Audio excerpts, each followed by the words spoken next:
Happy Friday, everybody. How are you doing today? It is a wonderful day. It is 72 degrees in this Commonwealth state that I'm in. Mind you, I said Commonwealth. Woo. Coming from the north and to the south to a Commonwealth state, this man might as well just run into the back of me. He see this car in front of me is slowing down. It's really hard. But today, I wanted to come to you and just have a little car ride chat. The pollen is giving your girl a headache so very bad. But otherwise, I'm thankful to be up and headed to work and all that good stuff. So how are my YouTubers doing? How are my new YouTubers doing? Because I'm still new. I'm still a baby in this game. I've only been doing this for, 2 months. So I'm still a baby in it. My followers are growing. Thank you. I'm so very humbled. I can't say that enough. I'm so very humbled. But how are the new YouTubers doing? How are the small creators doing? Are you, getting inspired? Are you just, like I say, just do it? Just, I don't plan a lot of times what I'm going to talk about. I just come on and get up here and talk and see how everybody's doing. But today, you guys, I haven't had my coffee in maybe 2 days. I think 2 days. So today, I'm going to stop and I'm going to get my coffee. I'm going to get me probably a sausage, egg, and cheese McMuffin from McDonald's, because I didn't eat dinner last night. I wasn't really hungry. What did I have for lunch yesterday? Oh, let me tell you. If you guys, if you're near Jersey Mike, oh my gosh, I started trying something different. I now get my sandwiches on a wrap. Oh my God, look, because sometimes, like, I'll eat bread. Like, it just depends how I feel. Sometimes, like, if I get a biscuit, I might eat the biscuit and say I get a bacon, egg, and cheese biscuit. What I found lately is I've been taking the biscuit off and just eating the bacon, egg, and the cheese. But let me tell you something.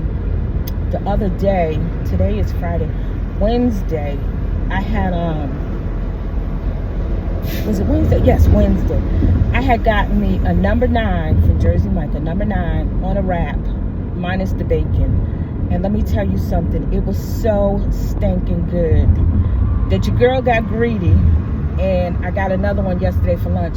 And I think that's what filled me up, because I didn't eat dinner last night, so that's probably why I'm going to get breakfast. But I know I'm going to get me a coffee. But yeah. But today I want to talk about motivation. Motivating. Don't let nothing or nobody steal your joy, your dreams, and don't get discouraged. I think about, like, all the times when, how do I get in here to this McDonald's? All the times when I wanted to start, a small business per se. And I would start it and I would lose my motivation, because I was so bent on instant gratification that I gotta have it now. Like the business has to be now, and it's not flourishing. And I could tell you some of the businesses that I wanted to start.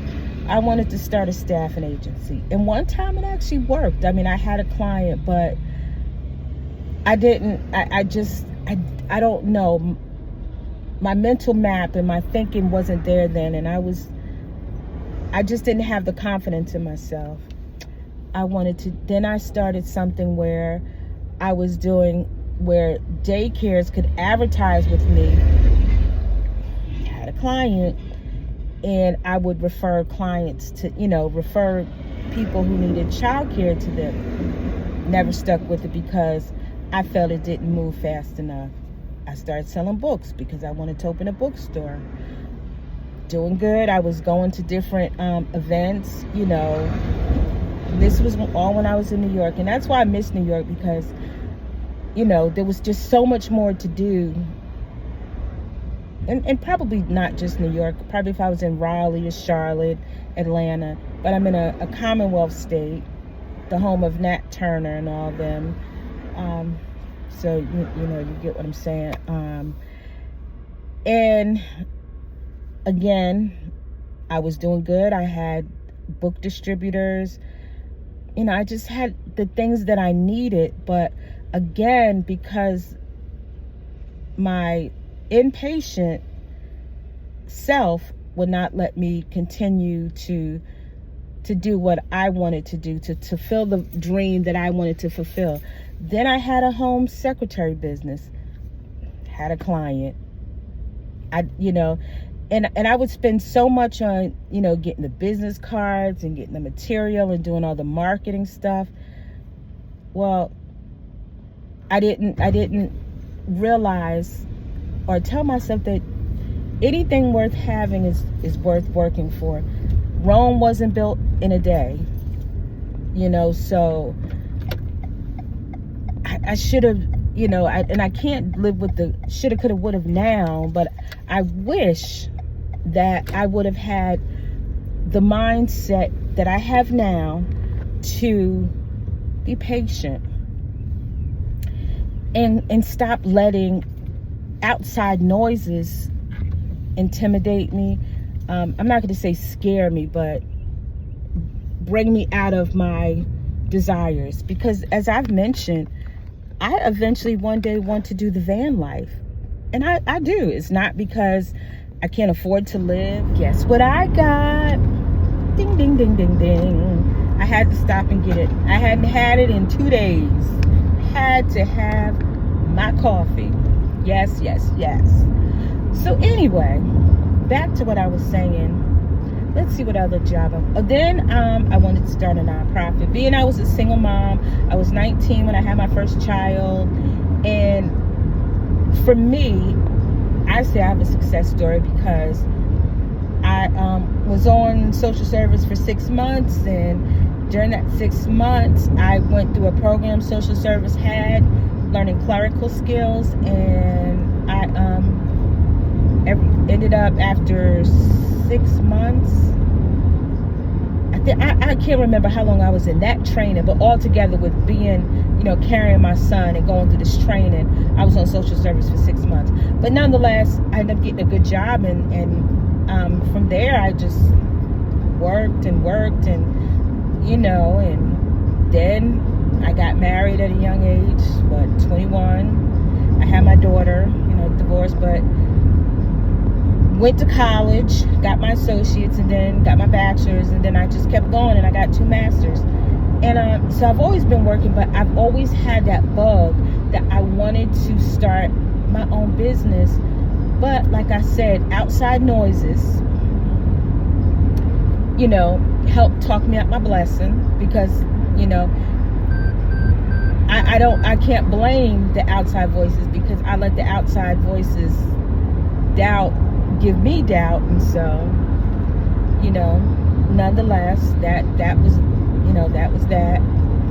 But, and now I'm at a ripe old age. I'm like, well, not an old age, but I'm an age where I feel like, you know, I want to travel. And I watch a lot of van lifers. I don't like to call them nomads. I like to call them van lifers. Or just travelers, you know, I say home on wheels. And again, I'm gonna say, I know, you know, the videos don't depict everything, because they don't show you every minute of their life, every day. I know there's in anything, there's good, bad, and the ugly. But I would like to, you know, get a van and just, you know, travel. I don't want a travel trailer, because for me, I want to be like, if I need to get up and go, I want to be able just to get up out the bed and go straight to the cab area. I don't want to have to, you know, especially if something's dangerous, and then you got to try to get out the van and then jump around and get into your vehicle. I don't want to do all that. I want a one-stop shop. And in my one-stop shop, I'll say it again, I want the kitchen, the bathroom, you know, and all the bells and whistles. But so yeah, so that's what I want. And my oldest sister, I love her dearly. She's like, why do you want to do that? Well, because you know what? Like, I was watching this guy who I think he converted a box truck into his, like he says, a studio on wheels. Because that's what it is. Because you think about it. My best friend is in a studio apartment. And is not that big. And, you know, you're paying $1,500. Whereas, I was watching Izzy Busy. She's a little younger. She had a homelessness series, but she just bought a trailer, and she said they went from paying $1,500 to $750. I mean, think about it. You're gonna have, you know, with your solar, you're gonna have your internet, and you're gonna have your water. Everything is in your mobile home. You know, so really you're saving more. And also, with van lifers, you can travel to different places, and there are different campsites, and there's different places to stay. Yes, you have to map out if you're not staying at a campsite or something like that. I understand that part can be challenging, you know, trying to map out where you're going to stay that's going to be safe, that's going to allow, you know, you to park there. Like, because I know where I live, I see not a lot, but I see some not travel trailer, yeah, well, the mobile home on wheels. I see them parked at you know, camped out at Walmart. I know that Walmart seems to let them do that. I know I've heard of some staying at like the rest stops, some staying at different parks and stuff. So I know, you know, you have to, that's one of the challenges. You have to know where to park, but hey, you can drive that. You want to go to Vegas? Sure. You driving big old geese in the road. You driving your van to Vegas. You driving your van to California. I mean, I watched one time these two van lifers, these girls, they drove their van to Mexico. So I mean, you can, you know, but you have your thing. And I always say, boy, well, at least if I got stuck in traffic and I got to go to the bathroom, I could put my van in park and run to the bathroom. So, you know, I just make light of it. But, you know, anyway, I said that to say, don't get discouraged. Keep going. As I'm keep going with my YouTube channel, because I'm so amazed at the love I get. And I say love because people are liking my videos. They are subscribing to my videos. They are leaving comments. And let me tell you something. I'm thankful. I am so thankful. Today I'm a little sluggish because this pollen is tearing me up. And right here, you can just feel that pain in my head. So, and I'm like, there's no need to wash my vehicle because the pollen's just gonna come back on it. I was telling my brother, I said, I was at the stoplight, and right across the street at the other side of the intersection, there was a police car. And that police car had just as much pollen on it as mine. I said, well, the police cars ain't cleaning their pollen off either. So I guess we all figured the same thing. We might as well wait because ain't no need to wash your truck or your car. And then the pollen just going to come back on there. So, but it looks like it's going to rain. So that might give a little relief, you know, to get some of the pollen off. But anyway, do you guys have anything special planned for the weekend? I am going, well, oh, you asked me what am I doing? Oh, let me tell you. I, tomorrow, am taking my grandbabies to an Easter egg extravaganza. That's if it doesn't rain. Last year we got rained out. So I'm hoping that this year it doesn't rain. And then Sunday, my little man, my grandson, he turns 5. So, you know, we're going to, I think we're going to do the Chuck E. Cheese thing for him. And then on Monday in his classroom, my daughter's going to, you know, she's going to set up a little party for him in his classroom. But, you know, that's it. Nothing else is really going on this weekend. So, with that being said, I'm going to pay attention. I'm on these country roads. And I would like to make it to my destination safe and sound. And it looks like it's gonna rain, and I'm gonna listen to some music before I get into my place of business.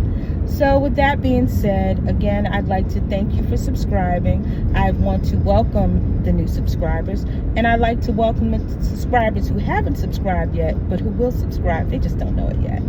But with that being said, leave me a comment below. Let me know what you're doing for the weekend, and let me know how you're combating this pollen, all this lovely pollen. But with that being said, thank you again. Please continue to watch, like, and share. And to the next video, make it a wonderful Friday.